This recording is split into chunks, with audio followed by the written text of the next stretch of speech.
Olá, seja bem-vindo ao nosso treinamento. Receber bem as denúncias e fazer uma apuração adequada são premissas fundamentais de toda empresa que se propõe a ser ética e íntegra. Mas só isso não é suficiente. Analisar os resultados e tomar as medidas cabíveis sem delongas são ações igualmente relevantes. Caso contrário, não apenas as correções necessárias serão negligenciadas, como também haverá um descrédito por parte das pessoas que fazem parte da empresa, fazendo com que elas não realizem as denúncias sobre as irregularidades que identificarem. Por isso, vamos tratar agora de uma importante fase do processo relativo às denúncias, a definição das medidas pertinentes. Para começar, vamos entender por que precisamos criar um comitê para essa função. Pois bem, se estivéssemos no mundo ideal, essa ação seria fácil, já que os julgamentos seriam justos por natureza. Mas como estamos no mundo real, a primeira pergunta a ser respondida se refere ao significado da palavra justiça. Esse é um conceito subjetivo e cada indivíduo pode ter uma impressão diferente de determinada situação de acordo com os diversos fatores, como, por exemplo, os aspectos culturais, suas experiências de vida, crenças, valores pessoais e até mesmo o conhecimento das regras vigentes. Assim, se as pessoas podem ter uma visão diferente sobre a justiça, seria um risco delegar essa missão para uma única pessoa. Por isso, formar um colegiado com pessoas bem-intencionadas, que buscam um objetivo comum, fará com que novas perspectivas sejam abertas sobre um mesmo caso, favorecendo a tomada de uma melhor decisão. Certamente poderá haver divergências nas opiniões, mas isso não é um problema. Se elas ocorrerem num clima amistoso, com um processo de análise bem estabelecido, o sucesso será alcançado. A missão desse comitê será a de estabelecer uma decisão justa, tanto do ponto de vista da pessoa envolvida, quanto da perspectiva da empresa, com base nos princípios da ética e da integridade. Além desse objetivo, é importante entendermos como o comitê deverá funcionar para podermos escolher bem os seus membros. Nas reuniões de análise e decisão, alguns elementos deverão obrigatoriamente estar presentes, como a harmonia. Os participantes devem se tratar de forma respeitosa e entender que suas opiniões podem divergir. Cada um deve ter o seu momento para falar e ouvir as argumentações dos demais. E todos têm o dever de construir um clima favorável para que a discussão seja conduzida calmamente sem excessos. Objetivo comum. Todos os participantes precisam estar preparados para buscarem uma decisão justa. Preparação adequada e disciplina. É preciso que os participantes tenham um conhecimento muito bom sobre a situação que originou o caso. Para isso, é necessário que todos façam uma leitura atenciosa do relatório de investigação. Da mesma forma, precisam conhecer bem as regras e os princípios da empresa, o código de conduta, os procedimentos, políticas internas e demais informações acerca do caso. Somente assim a discussão será produtiva. Se um participante não se preparar adequadamente, ele poderá atrapalhar o andamento dos trabalhos do comitê e não estará em condições de dar a sua contribuição. Então, conhecendo os objetivos e os elementos desse processo, podemos pensar na escolha dos membros desse comitê. Vamos então enumerar alguns requisitos obrigatórios que devem fazer parte do perfil dessas pessoas. Os demais funcionários da empresa precisam enxergar nesses membros pessoas com credibilidade em termos de reputação, honestidade, ética e integridade. Senão, ninguém acreditará nas decisões desse comitê. Em suma, os escolhidos devem ser reconhecidos pela ética no seu cotidiano. Os integrantes desse comitê devem ter também senioridade suficiente para não se deixarem influenciar por cenários alheios aos fatos e à investigação em si, como nível hierárquico, capacitação técnica, condição pessoal ou tempo de casa dos envolvidos. Tal propósito parece uma sugestão fria e contrária aos padrões de bom tratamento das pessoas. Entretanto, nesse caso pretende-se analisar o produto da investigação frente aos princípios e regras da empresa, com isenção e justiça, tanto para as pessoas quanto para a organização. De um lado, todos os atenuantes devem ser considerados, mas em hipótese alguma pode-se permitir uma impunidade para qualquer que seja o envolvido. Por outro lado, medidas exageradamente duras poderão ser vistas como desproporcionais, ao contrário de ser um instrumento da ética e da integridade na empresa. Portanto, o equilíbrio, a serenidade, a maturidade e o compromisso com os princípios da empresa são características importantes para os membros desse comitê. Além disso, essa instância deve ser isenta da investigação para assegurar a independência do processo. Isso significa que quem faz a investigação não deve participar da decisão. O tamanho do comitê é uma decisão da empresa, mas recomenda-se de 4 a 6 integrantes. Grupos muito grandes tendem a gerar discussões dispersas, o que também não é desejável. Outra sugestão importante refere-se ao nível hierárquico de tais participantes. Uma vez atendidos todos os preceitos e perfis aqui tratados, quanto mais elevado o nível hierárquico, melhor, pois isso reduz as tentativas de influenciar seus julgamentos ou criticar suas decisões.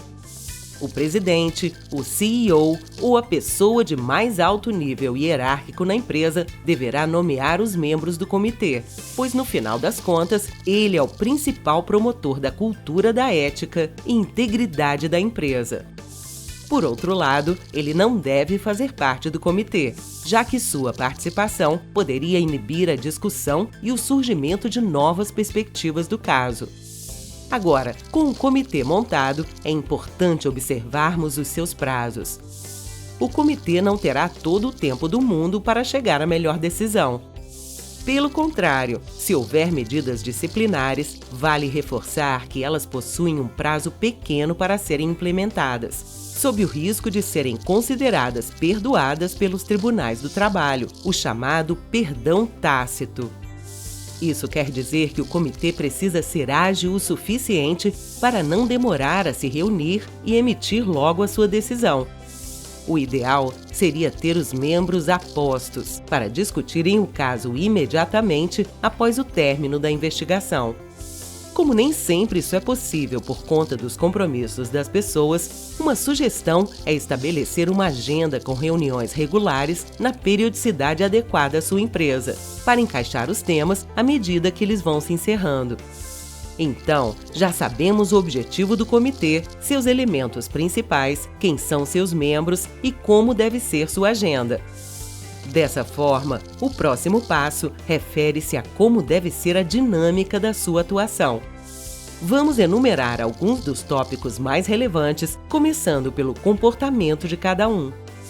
Leitura prévia, cuidadosa e minuciosa do relatório de investigação. Todos os membros devem estar muito bem preparados para trazer os argumentos na reunião, lembrando sempre que tal decisão pode afetar a vida profissional de uma pessoa. E espera-se, de cada membro desse comitê, que haja respeito com o envolvido e profissionalismo na condução dessa tarefa. Essa é também uma atitude de respeito aos demais colegas do comitê que se prepararam adequadamente. Pontualidade na reunião.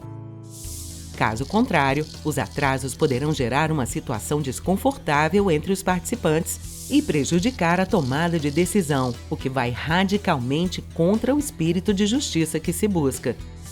No decorrer da reunião, todos têm o dever de prezar pela harmonia, cordialidade e respeito aos demais membros, ouvindo suas outras opiniões com interesse, falando pausadamente, em tom adequado e sem excessos, analisando a situação com isenção e em prol do objetivo comum. Adicionalmente ao comportamento dos membros, é necessário desenhar um processo claro para a tomada de decisão, obter a aprovação da mais alta instância hierárquica e formalizá-lo, seja por meio de um regimento, procedimento, instrução ou por outro documento. Alguns pontos que merecem atenção são: 1. Nomear o coordenador da reunião e o responsável pela ata. 2. Verificar e proibir a existência de conflitos de interesses dos membros para o caso específico sob julgamento.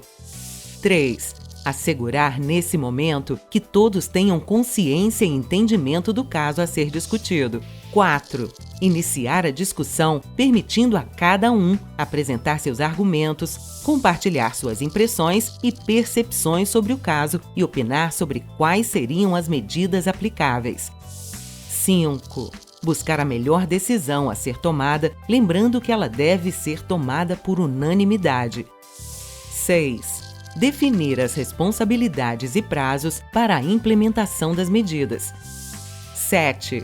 Registrar os fatos relevantes numa ata e ler esse documento em voz alta para todos os integrantes ajudarem nos ajustes necessários. Em complemento do processo das reuniões, há algumas providências adicionais necessárias, como estabelecer mecanismos para assegurar que a decisão do comitê seja respeitada e não modificada, garantir que as medidas estabelecidas sejam implementadas dentro do prazo, manter a confidencialidade do processo, ou seja, nenhuma pessoa fora do comitê deve tomar conhecimento do conteúdo das discussões e os registros feitos devem ser encaminhados apenas para quem de fato precisa ter ciência deles. Bem, você deve ter percebido que, ao contrário do que muitos pensam, montar um comitê para decidir as medidas decorrentes de uma investigação é muito mais complexo do que simplesmente reunir algumas pessoas e esperar que elas tragam a melhor solução. Os pontos brevemente relatados nesse treinamento devem ser mais bem explorados pela empresa. De preferência, devem ser complementados por treinamentos incluindo casos práticos, exemplos de processos, procedimentos, atas, registros. Enfim, investir na qualificação adequada dos membros do comitê é assegurar bons processos futuros, mitigação de riscos e, principalmente, promover processos internos mais efetivos, com menor consumo de tempo das pessoas e melhor qualidade nas decisões. Para fazer isso, você pode contar com a Compliance Total. Entre em contato conosco e saiba mais. E antes de finalizar, temos mais um convite para fazer. Siga a Contato Seguro nas redes sociais e acesse o nosso blog. Por lá, você encontrará uma série de materiais e artigos especiais sobre o universo do compliance, que, sem dúvida, facilitarão o seu trabalho. Nós atuamos há mais de 10 anos no oferecimento de uma solução de canal de denúncias, presente em mais de 1.000 empresas em 38 países. Nossa plataforma é capaz de facilitar sua gestão e receber as denúncias com o máximo de detalhamento possível por meio do atendimento de psicólogos ouvidores treinados para baixar o estresse do denunciante e captar as informações com um alto nível de assertividade. Além de emitir relatórios gerenciais em tempo real e organizar os dados de forma automática. Tudo para facilitar o posterior processo de investigação. Muito obrigada por estar conosco nesse treinamento. Até a próxima!